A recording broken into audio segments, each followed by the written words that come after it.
Salam mənim əzizlərim, sizin hər birinizi mərhəmətli Allahın adıyla salamlayıram. Bugün xoşbəxtliyin təməli qoyulur. Bugün gözəl bir ailənin sevgi ilə başlanğıcı bir gündür. Əziz doktorum İlhamə xanım, əziz bacım, biz uzun illərdir bir yerdə çalışırıq. Haradasa bir 16 il var da biz bir yerdəyik, elə mi? Hə. Uzun illərdir biz bərabər çalışırıq.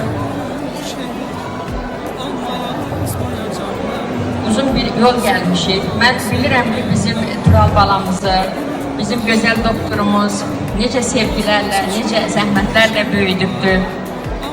Allah'tan gözəl balanıza xoşbəxtlik arzulayıram, əziz doktorum. Gözəl günlər arzulayıram. Arzu edirəm ki, ürəyinizdə, niyyətinizdə, qəlbinizdə nələr varsa inşallah onların yaşantılarında görəsiniz, həyata keçər. Amin inşallah.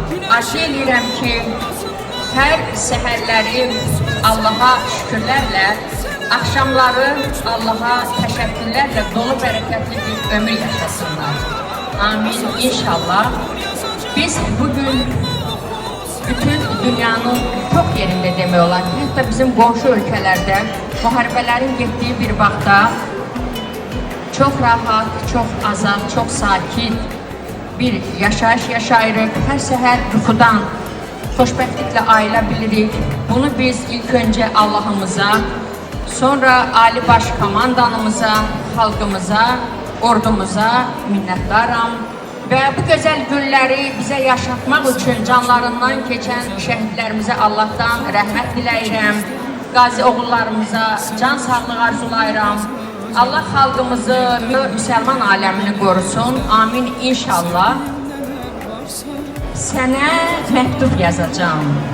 Bu həyatdan bəhs edən, yağışın yağmasından, günəşin doğmasından, küləyin əsməsindən, kim bilir daha nədən, yazılası çox şey var. Amma yazmayacağım mən sənə olan sevgimdən. Sənə məktub yazacağım. Səndən uzaq yerlərdən, hər sətir bir xatirə, sənsiz keçən günlərdən. Sevdiyim nələr varsa yazacağım. Gelir günlərimdən. Amma yazmayacağım mən sənə olan sevgimdən. Sənə məktub yazacağım. Sənə məktub yazacağım. Xatirəmdəki izdən. Sənə məktub yazacağım. Yerdən, göydən, dənizdən. Sevdiyim nələr varsa yazacağam ondan mən. Xəyallarda baş alıb gedər ümidlərimdən. Amma yazmayacağım mən sənə olan sevgimdən. Sənə məktub yazacağım. Sənə məktub yazacağım. Ya bugün ya da sabah. Əsas odur yazacağım. Amma oxu sən Allah. Yazacağım çox sadə. Bəlkə də 3-5 cümlə. Yağışın yağmasından, günəşin doğmasından, küləyin əsməsindən və daha nədən yazılası çox şey var. Amma yazmayacağım mən sənə olan sevgimdən. Amma yazmayacağım mən sənə olan sevgimdən. Ya benim daha nədən yazılası çok şey var.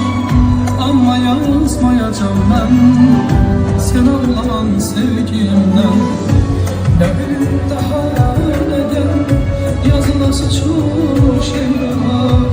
Amma yazmayacağım mən sənə olan sevgimdən.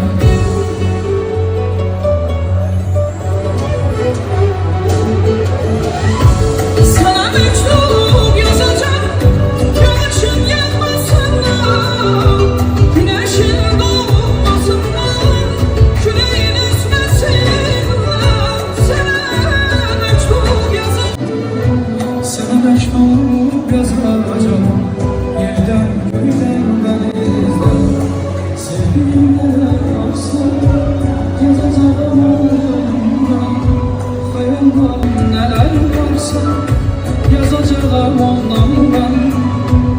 xəyallarda başqa gedən